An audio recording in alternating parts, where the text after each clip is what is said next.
Assalamualaikum warahmatullahi wabarakatuh. Bertemu lagi hari ini dalam pembelajaran tema yang ketiga, peduli terhadap makhluk hidup, subtema 3, ayo cintai lingkungan. Hari ini kita belajar muatan pelajaran IPA. Anak-anak jangan lupa untuk berdoa dulu sebelum kalian mulai pelajaran hari ini. Tujuan pembelajaran kita hari ini adalah yang pertama, kalian mampu menjelaskan manfaat dari peduli dan melestarikan sumber daya alam dan lingkungan dengan tepat. Yang kedua, kalian mampu melakukan refleksi kebiasaan peduli dan melestarikan sumber daya alam dan lingkungan dalam bentuk tabel dengan sistematis. Yang ketiga, kalian mampu menjelaskan pentingnya penghijauan sebagai salah satu upaya pelestarian sumber daya alam dengan lengkap. Yang ketiga, kalian mampu melakukan praktik nyata untuk melestarikan sumber daya alam dan lingkungan secara mandiri. Peduli terhadap kelestarian sumber daya alam dan lingkungan. Anak-anak, peduli terhadap sumber daya alam dan lingkungan dapat kita lakukan dengan cara peduli terhadap hewan dan tumbuhan. Karena hewan dan tumbuhan memberikan banyak sekali manfaat bagi kita. Sudah seharusnya kita menjaga dan merawatnya dengan baik. Sebagai bentuk kepedulian kita terhadap tumbuhan dan hewan, maka kita harus merawat dengan baik. Ada beberapa tanaman yang tidak terawat dengan baik, ada juga yang terawat dengan baik. Tanaman yang tidak terawat dengan baik akan mudah terserang penyakit atau hama. Tanaman tersebut akan layu dan tidak segar. Karena apa? Karena kekurangan air atau nutrisi. Jika kita biarkan terus-menerus, maka tanaman tersebut akan mati. Karena tanaman tersebut tidak mendapatkan makanan. Begitu juga dengan hewan. Hewan yang tidak terawat juga akan mudah terserang penyakit. Anak-anak, penyakit yang menyerang hewan dapat berakibat kepada manusia juga, karena penyakit tersebut dapat menular ke manusia dan juga dapat menimbulkan bau yang tidak sedap. Selain itu, penyakit tersebut juga membuat hewan akan mati. Seperti pada jenis ayam. Jika ayam terserang penyakit, maka ayam tersebut lama-kelamaan juga akan mati. Baunya juga tidak sedap karena tidak terawat dengan baik. Lalu, bagaimana ciri-ciri tumbuhan yang terawat dan tidak terawat? Tumbuhan yang terawat mempunyai ciri daunnya berwarna hijau, segar, dan tidak layu. Kemudian batangnya juga kokoh dan tidak rapuh, tidak mudah putus, tidak mudah roboh. Kemudian yang ketiga, tumbuhan tersebut tidak mudah terserang hama penyakit.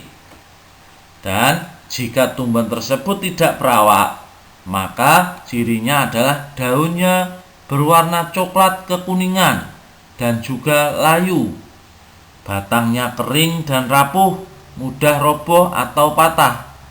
Kemudian tumbuhan tersebut juga mudah diserang hama penyakit. Misalnya daunnya berlubang karena dimakan ulat. Selanjutnya, ciri-ciri hewan yang terawat dan tidak terawat. Hewan yang terawat, ciri-cirinya adalah hewan tersebut dapat bergerak dengan lincah dan tubuhnya segar. Kemudian bulu atau rambutnya bersih, tidak mudah rontok dan tidak bau. Yang ketiga, matanya jernih, tidak keruh. Sedangkan kalau hewan tidak terawat, hewan tersebut lemas, tidak bertenaga, dan juga kurus. Yang kedua, bulu rambutnya kotor, kusam, mudah rontok, dan bau. Dan juga yang ketiga, matanya bernanah, berair, dan keruh. Pentingnya penghijauan sebagai upaya pelestarian sumber daya alam. Anak-anak, adakah di sekitar rumah kalian lahan atau pekarangan yang masih kosong? Nah, lahan yang masih kosong, yang tidak terawat, membuat lingkungan kita menjadi kurang enak kalau dipandang. Apalagi jika lahan tersebut kotor, tidak terawat, penuh dengan rumput yang tidak teratur. Pemanfaatan lahan atau pekarangan yang ada di sekitar rumah kita atau di sekolah kita merupakan cara penghijauan sebagai wujud perilaku peduli terhadap lingkungan. Menanam tanaman pada lahan yang sudah tidak terawat akan menyegarkan kembali lahan tersebut.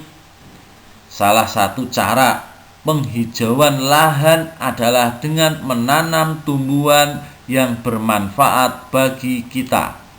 Lahan atau pekarangan yang masih kosong tersebut kita tanami tumbuh-tumbuhan yang bermanfaat seperti tanaman obat, misalnya kencur, jahe, kunyit, temulawak, daun sirih, jeruk nipis, dan lain-lain. Tanaman-tanaman tersebut selain dapat menyegarkan kembali lahan yang kosong, juga mempunyai banyak manfaat dalam kehidupan sehari-hari. Mari kita bahas beberapa tanaman obat yang dapat kita tanam di sekitar rumah kita. Yang pertama, kencur. Kencur merupakan salah satu jenis tanaman obat. Kencur ini mudah sekali ditanam pada tanah yang permukaannya tidak terlalu kering juga tidak terlalu basah. Asalkan terkena sinar matahari, maka kencur ini dapat hidup dengan mudah. Manfaat kencur bisa untuk mengobati sakit pilek atau flu pada bayi, masuk angin, sakit kepala, batuk, dan keseliu. Itu yang kencur. Yang kedua, kunyit. Kunyit atau kunir merupakan salah satu tanaman obat yang banyak ada di sekitar kita. Biasanya dimanfaatkan oleh ibu-ibu rumah tangga sebagai bahan masakan atau bumbu masak. Namun ada juga kunyit yang dimanfaatkan sebagai bahan obat. Kunyit sangat baik ditanam pada waktu awal musim hujan. Penyinaran matahari yang cukup dan tanah yang gembur akan membuat kunyit hidup dengan subur. Yang ketiga, ada jahe. Jahe adalah tanaman yang lama dikenal dan tumbuh baik di negeri Indonesia. Jahe merupakan salah satu rempah-rempah yang sangat penting. Tanah yang digunakan untuk menanam jahe tidak boleh tergenang air. Jahe memiliki banyak sekali manfaat, di antaranya sebagai bumbu masak, pemberi aroma atau rasa pada makanan, dan juga dapat memberikan efek panas pada perut. Oleh karenanya, jahe juga digunakan sebagai bahan minuman penghangat tubuh. Jika waktu musim dingin, musim hujan, kita minum jahe, maka akan membuat tubuh kita terasa segar. Selain itu, jahe juga banyak digunakan dalam industri obat, seperti obat minyak wangi dan jamu-jamu tradisional. Lalu bagaimana cara kita mencintai tumbuhan dan hewan? Yang pertama, kita harus memberi makan pada hewan peliharaan secara rutin. Yang kedua, menyiram, memupuk, dan mencabut tanaman pengganggu di sekitar tumbuhan yang kita tanam.